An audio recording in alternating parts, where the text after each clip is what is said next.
ನಮ್ಮ ಸೌಜನ್ಯಗಳ ಪ್ರಕರಣ ಬಹಳಷ್ಟು ಪರಿಣಾಮಕಾರಿಯಾಗಿ ಬಿಂಬಿತವಾಗಿದೆ.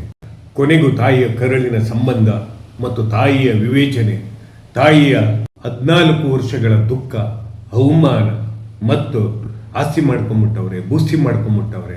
ಮಗಳ ಸಾವಿನ ಇತ್ಯರ್ಥವಾಗದೆ ಕಣ್ಣೀರ ಧಾರೆ ನೇತ್ರಾವತಿಯ ನದಿಯಾಗಿ ಹರಿದಿದ್ದಾಳೆ ಕುಸುಮವ.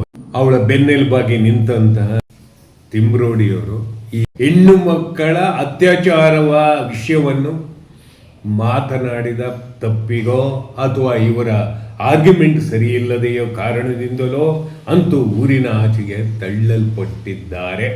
ಇದು ನಿಜವಾದ ಜಯ. ಒಂದರ್ಥದಲ್ಲಿ ತಿಮ್ರೋಡಿಯವರಿಗೆ ಸಲ್ಲಬೇಕು. ಯಾಕೆ ಅಂತ ಹೇಳಿದರೆ, ನಿರಂತರವಾಗಿ ಸೋದರತ್ವದ ಬೆನ್ನು ಕಟ್ಟಿ ನಿಂತವನು ಆತನೇ. ಅದರಲ್ಲಿ ಯಾವುದೇ ಅನುಮಾನಗಳಿಲ್ಲ. ತಾಯಿಯ ಮೂಲಕವಾಗಿ ಅವಳು ಬಡಿದ ಗಂಟೆ ಇದೆಯಲ್ಲ, ನ್ಯಾಯಾಲಯಕ್ಕೆ ಹೋಗಿ ಬಡಿದ ಗಂಟೆ ನಮ್ಮೆಲ್ಲ ಜಾಗೃತಿಯ ಮನಸ್ಸುಗಳನ್ನು ಎಚ್ಚರಿಸುವ ಕನಸಾಗಿದೆ. ಅವಳಿಗೆ ನಾವು ಬೆನ್ನು ಕಟ್ಟಬೇಕು. ಅವಳ ಮಡಿಲನ್ನು ನಾವು ಮಡಿಲಲ್ಲಿ ತೀರ್ಕೊಂಡು ಆ ಮಗುವಿನ ಭಾವನೆಗಳನ್ನು ಗುರುತಿಸಿಕೊಂಡ ತಾಯಿಯ ಒಲವಿಂದ ನೋಡಬೇಕು. ಯಾಕೆ ಅಂತಂದರೆ, ಒಂದು ಪರಿಣಾಮಕಾರಿಯಾದಂಥ ಒಂದು ಜಡ್ಜ್ಮೆಂಟ್, ಮರು ತನಿಖೆ ಅನ್ನೋದು ಅಷ್ಟು ಈಸಿ ಅಲ್ಲ.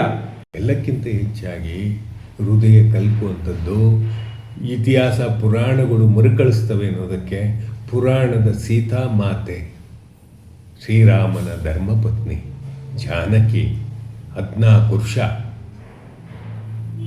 ತನ್ನ ಒಡಲೂರಿಯನ್ನು ಇಟ್ಕೊಂಡು ಕಾಡು ಮೇಡು ಅಲ್ದು ಲವಕುಶನಿಗೆ ಜನ್ಮ ಕೊಟ್ಟರು. ನಂತರ ಸೇರಿ ತುಂಬು ಗರ್ಭಿಣಿ ಹೋಗಿ ಆಮೇಲೆ ಬಂದು 14 ವರ್ಷ ಆದಮೇಲೆ ಇವಳು ಅಷ್ಟೇ. ನಮ್ಮ ಕುಸುಮಾವತಿಯು ಕೂಡ ಸೀತಾದೇವಿಗಿಂತಲೂ ಕೆಟ್ಟ ರೀತಿ ಜನನಿಂದನೆ ಅಪಾದನೆಗಳು ಬಂದಾಗಿಯೂ ಕೂಡ 14 ವರ್ಷದ ವನವಾಸವನ್ನು ತನ್ನ ಸತ್ತ ಮಗಳ